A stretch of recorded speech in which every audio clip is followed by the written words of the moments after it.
On the menu, Wagyu catches your eye with a price tag that demands respect. Yet the weight of that name alone is enough to settle the debate. You make the call, one serving. When that triple-digit steak finally arrives at your table, you have to ask, is this biological perfection or just effective marketing? Is this actually Wagyu, or just decent beef wearing a luxury word to justify an exponential markup? Here's the problem. Wagyu is one of the easiest foods to inflate without changing a single detail on the menu. The tricks aren't on the plate, they are in the fine print.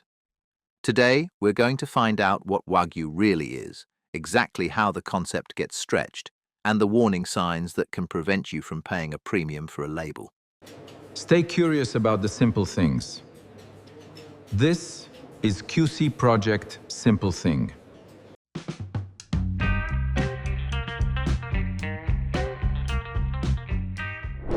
Most people think Wagyu is just fatty beef.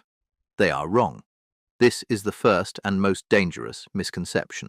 To understand the deception on the menu, we must look not at the source, but at the cell. Real Wagyu is not about the amount of fat. It is about the architecture of the marbling, a genetic masterpiece known in Japan as Shimofuri.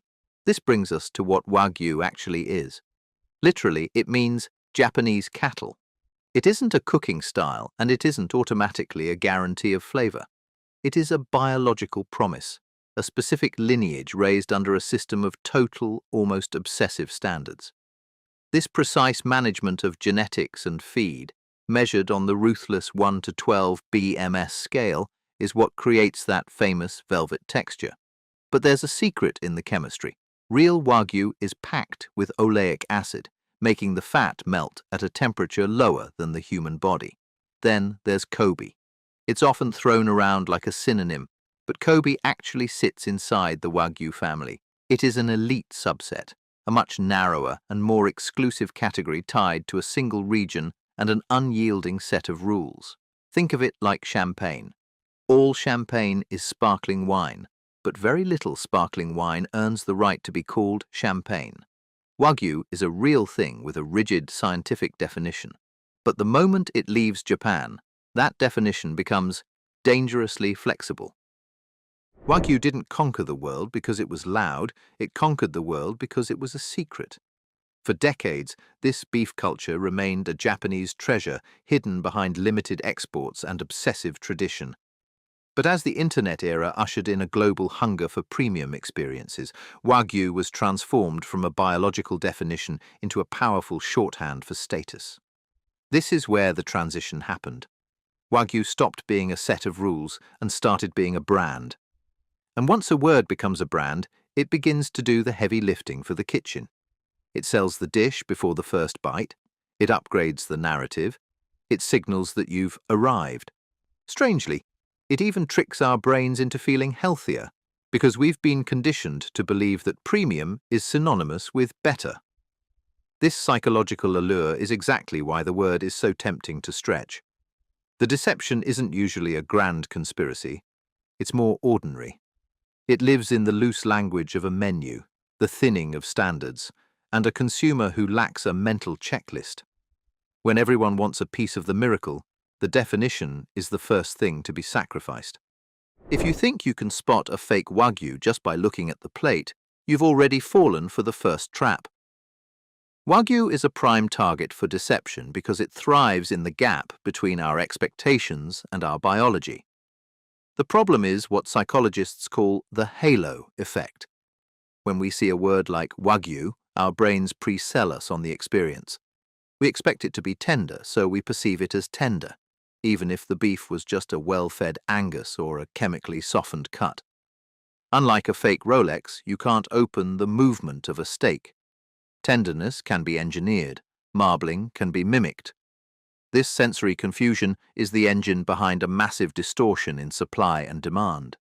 Genuine, strictly defined Wagyu is a finite resource, but the appetite for it is infinite.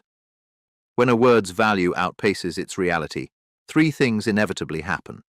The label travels faster than the truth, the standards become a blur, and the almost Wagyu clones flood the market.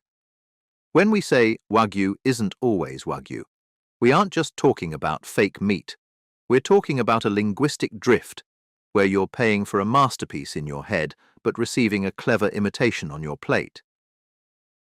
If you want to hide the truth, you grind it.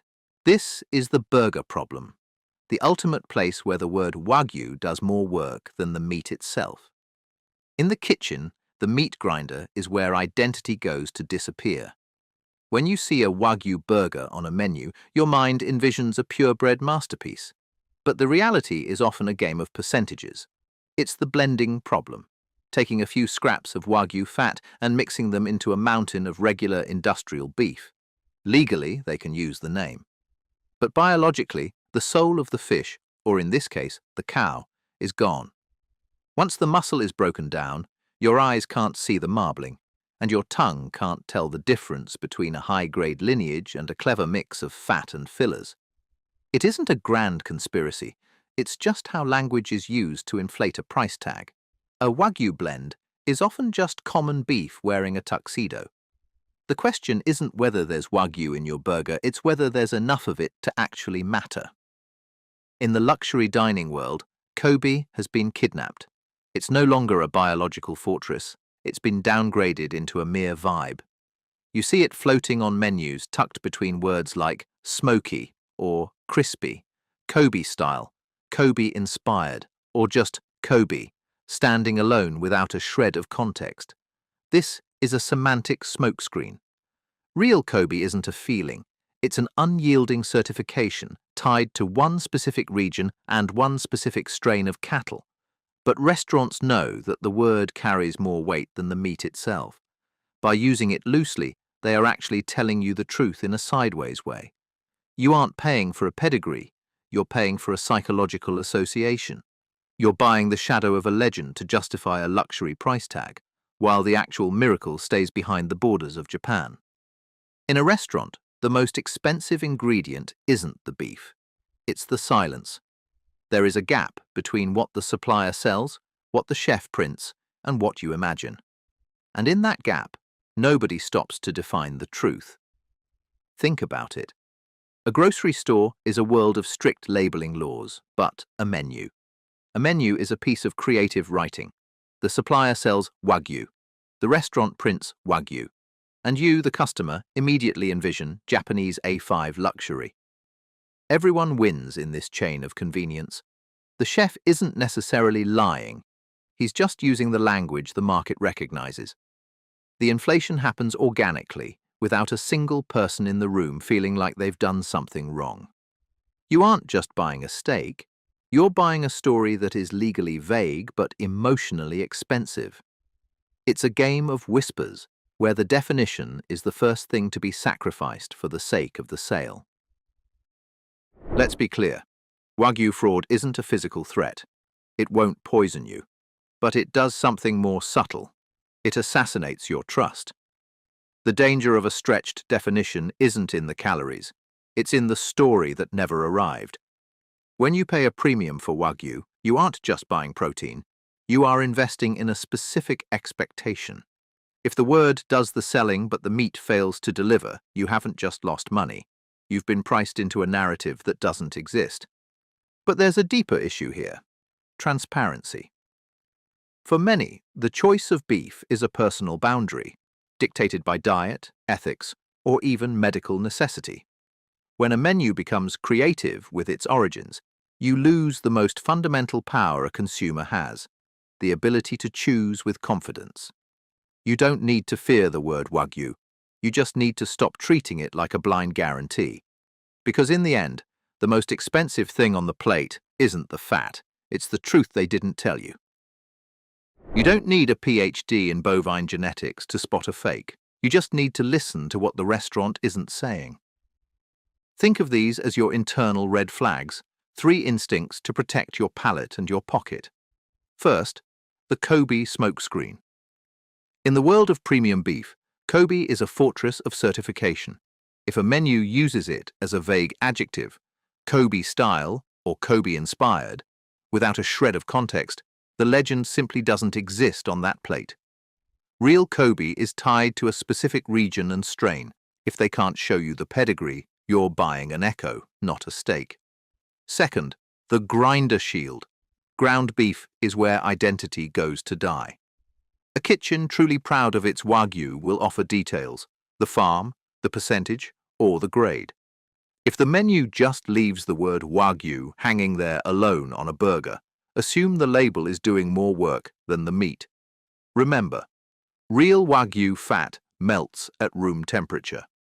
If that burger feels waxy or heavy instead of silky, you've found the gap. Third, luxury price, vague answers. This is the ultimate red flag. If a steak costs a month's savings, but the staff becomes slippery when asked about the BMS, marbling scale, or the sauce, you aren't paying for marble. You're paying for ambiguity. In this game, if the answer feels like a dance, the dance is the answer. You don't have to be a certified judge to spot a contradiction. Sometimes the red flag isn't in the taste, it's in the identity crisis on the menu. Watch out for the label overload syndrome. If a restaurant is pushing Wagyu as burgers, tacos, meatballs, and Kobe ribs all on the same page, the word has lost its soul. It's no longer a strict category, it's just a high-priced badge used to justify a markup across the board. Then look at the steak itself. Genuine Wagyu marbling, what scientists call intramuscular fat, is a masterpiece of precision. It should look like fine ivory lace woven intricately through the muscle, not random clumpy pockets of white. If the fat looks clumpy or disorganized while the menu claims premium Wagyu, you've found a mismatch. It's not a courtroom verdict. It's just a sign that the story on the paper doesn't match the reality on the plate. Trust your eyes before you trust the adjectives. I want to give you a 10-second rule. When that premium steak finally arrives, don't just look at the grill marks, look at how the fat behaves under the light. Spend 10 seconds performing a thermal audit. True Wagyu fat is a biological anomaly. It has a remarkably low melting point, often starting at just 77 degrees Fahrenheit, 25 degrees Celsius. This means it should begin to glisten almost instantly as it hits the warm air of the dining room. If the white veins look static or waxy like a cold candle, the story on the menu is likely overstretched. Second, watch the gloss. Because of the high concentration of oleic acid, the surface should have a liquid, almost moving sheen. In those 10 seconds, you aren't just looking at dinner. You're auditing a miracle of genetics. If the fat stays hard and dull, you've bought a label. If it looks alive and starts to weep under the light, you've found the truth. We often think the most expensive thing on a plate of Wagyu is the fat. It isn't. The most expensive thing is the authenticity. In a world where luxury has been mass-produced and labels have been stretched to their breaking point, the real challenge isn't finding a fatty steak, it's finding a transparent one. Wagyu is a biological miracle, a result of centuries of Japanese discipline.